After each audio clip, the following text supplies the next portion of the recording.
forget all the mystery videos you've watched. This video, where I discuss the incredible mysteries of Muhyiddin Ibn Arabi, will both surprise and slightly unsettle you. Have you ever wondered if there's life beyond Earth?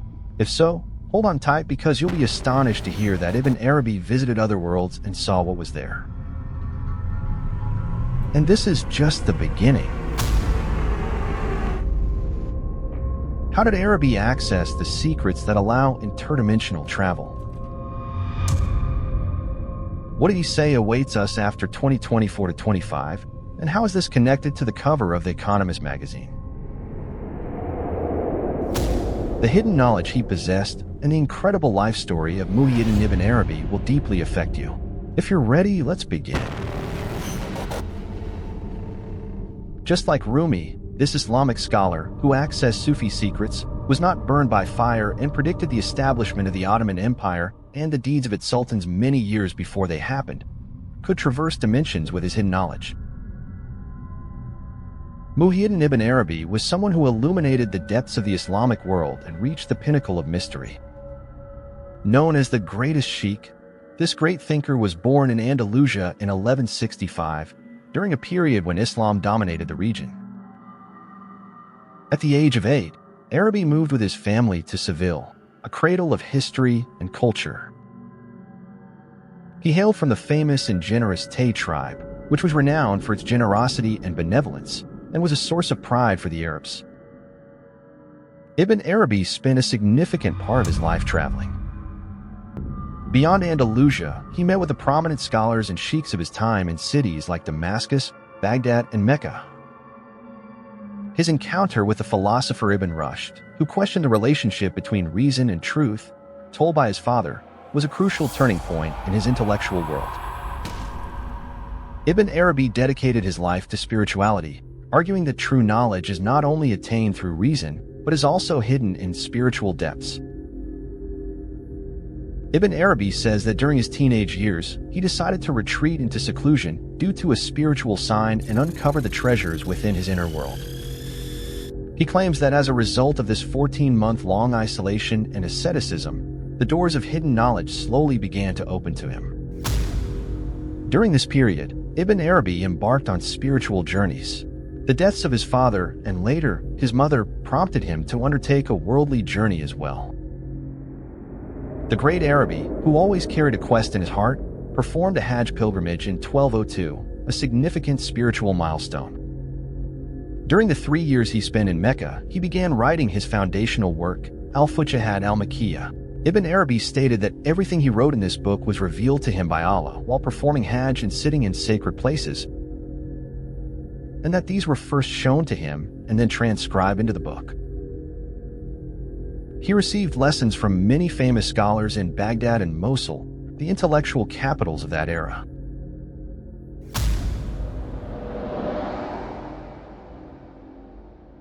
On a cold winter day, an atheist philosopher denied the miracles of the prophets and said, "It is impossible for Ibrahim not to be burned when thrown into the fire, as fire burns and scorches."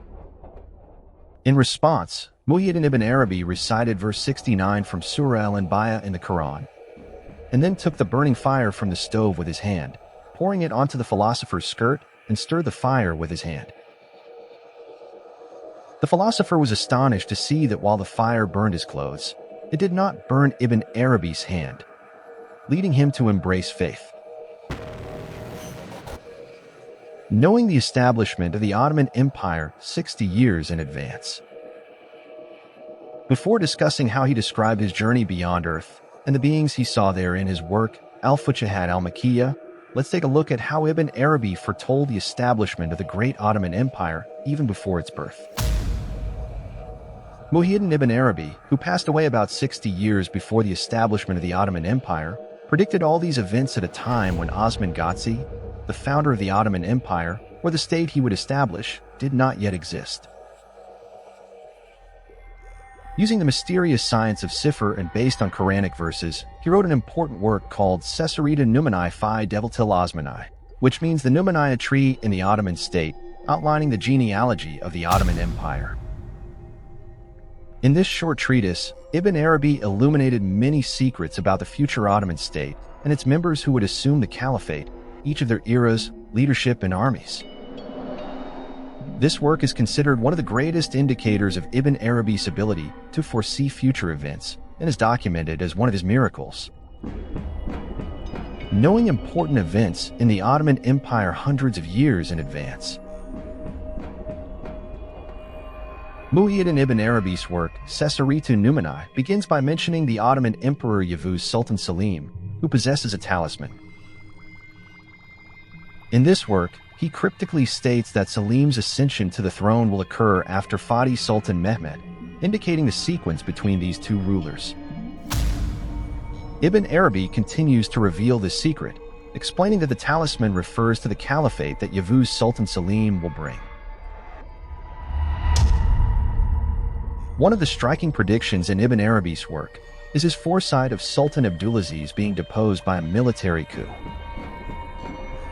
Yes, when there was not the slightest indication of the Ottoman Empire's existence, Ibn Arabi predicted not only the establishment of this great state, but also many events involving its sultans. And what about his statements regarding our present day? For instance, the year 2024. Before delving into Ibn Arabi's claims about what will happen in the future, I want to highlight his incredible assertions about extraterrestrial life and the striking events related to his death and grave. You need to hear these. Don't go to a quiet place, or you'll miss out on a lot.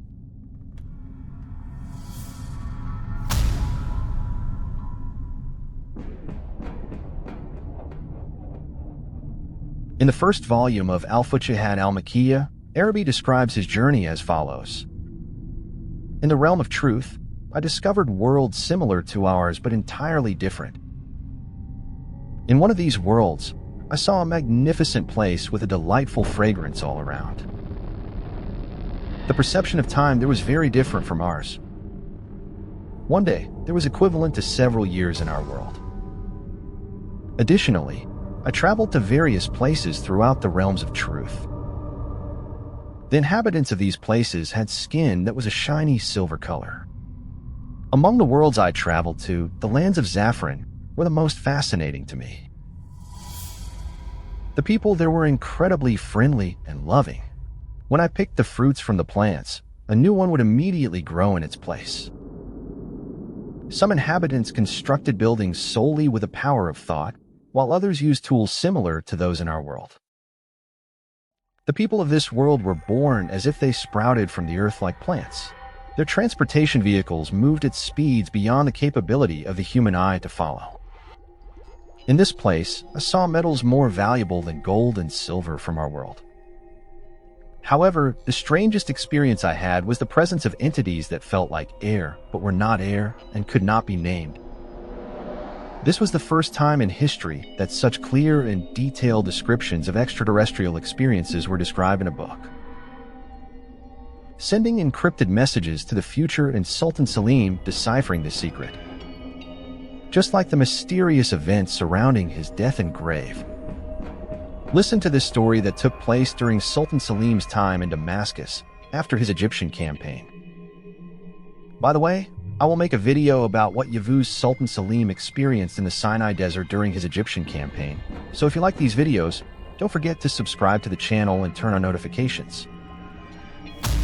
I cover many mysterious and enigmatic events on my channel, so make sure to check them out at the end of the video. Let's go back to the era of Sultan Selim. Amidst the challenges of the time, while the army was struggling with financial difficulties, Selim found deep inspiration by reading the writings of Muhyiddin Ibn Arabi. Ibn Arabi was so significant to him that he wanted to visit his tomb and offer prayers. However, the residents of Damascus did not know the location of Ibn Arabi's tomb. After his death, his body was buried in an unknown place to rest in peace. The Sultan ordered an investigation and sent out notices to everyone in the city. Anyone who knew the location of Ibn Arabi's tomb would be rewarded. While there was no response, a lone shepherd who herded sheep in the mountains came forward and mentioned a place at the foothills of Mount Kazian where even animals did not approach. and the grass grew and dried naturally with time. This was the place Sultan Selim was looking for. Excavations at this mysterious and untouched site revealed Muhyiddin Ibn Arabi's body, which had not decayed despite the passage of time. The Sultan built a mausoleum with great respect and personally attended the burial ceremony. Once everything was completed, he gathered the prominent figures and wise elders of Damascus to learn what they knew about the sheikh. The city's notables shared a very interesting piece of information with the Sultan. According to their accounts, one day Ibn Arabi, standing beside a mosque in Damascus, shocked everyone by stomping his foot on the ground and declaring, "O congregation, your Lord whom you worship is under my feet." This statement caused a wave of outrage among the listeners, who protested, "Is our Lord under your feet?" One of his friends, unwilling to see Ibn Arabi provoke the angry crowd, asked, "Sheikh, please retract your words. Why are you behaving this way?" Ibn Arabi smiled and uttered these enigmatic Arabic words, "When sin enters Shin, my secret will be understood, and my revenge will be taken." Sultan Selim was very surprised to hear this, and pondered the stories for a while. Upon further investigation, he realized that Ibn Arabi's words, spoken hundreds of years earlier, were about him, causing his hair to stand on end. Sultan Selim believed he had deciphered the riddle. Sin referred to the first letter of Selim's name, and Shin referred to the first letter of Shem, Damascus. When Sin enters Shin meant that when Selim entered Damascus, his secret would be revealed, and he would take his revenge. Muhyiddin Ibn Arabi had seemingly sent a message from the past to the future. Yavuz Sultan Selim was very excited. He immediately wanted to go to the spot where Ibn Arabi had said, "Your Lord is under my feet." Guided by the city's notables, they headed to the specified mosque, and the Sultan ordered the spot where Ibn Arabi had made the critical statement to be dug up. Excavations revealed a large treasure of gold and jewels. Everyone was shocked by this immense treasure, a symbol of ancient wisdom. This discovery revealed that by saying, "Your Lord," Ibn Arabi had actually referred to the gold, the worldly wealth people had pursued with greed and violence for centuries. The next day, the locals planned to loot the treasure, but the Sultan's soldiers beheaded everyone who chased after the gold. This decisive action proved the fulfillment of Ibn Arabi's prophecy. When sin enters Shin, he will prove my words and take my revenge. Ibn Arabi's predictions and signs for 2024 and 2025. Let's now look at the alleged connections between the events expected to happen soon in Ibn Arabi. Before diving into the details, it's important to note that Ibn Arabi did not explicitly specify exact dates like 2024 or 2025 in his works. He made some predictions in a veiled manner. However, there is a science and methodology behind interpreting these predictions. Here are the predictions derived from Ibn Arabi's works for 2024 to 25 and beyond. One of Ibn Arabi's notable predictions for 2024 and 2025 is the significant increase in the cost of living and economic hardships. This prediction seems to be corroborated by a striking cover design recently published by The Economist magazine, which has once again drawn attention. The magazine's cover, highlighting the impending economic crisis, also alludes to an electric wave coming from the sky. It depicts 4 major world leaders emerging from the sky. According to Muhyiddin Ibn Arabi, 4 world leaders will appear before the onset of World War III. One of these important leaders, who will come from a non-Muslim country, will strive for good and work for the benefit of humanity. Another leader from a Muslim country will also serve for the good and will collaborate with a non-Muslim leader. Of the remaining 2 leaders, one from a non-Muslim country will serve evil and work against humanity's interests, while the last leader from a Muslim country will collaborate with the evil non-Muslim leader, contributing to significant oppressions in the world. Although it is not known exactly when Ibn Arabi's prediction will come true, some researchers believe that this process has already begun, and these leaders may already have emerged. As strife and turmoil increase in countries, people will feel exhausted and worn out after all the events. On the other hand, some significant developments in science are expected to occur during these and the following years. According to Ibn Arabi, 2024 will start off difficult, but is predicted to ease towards the subsequent years. We shall see how things unfold. Until next time, see you in the next video.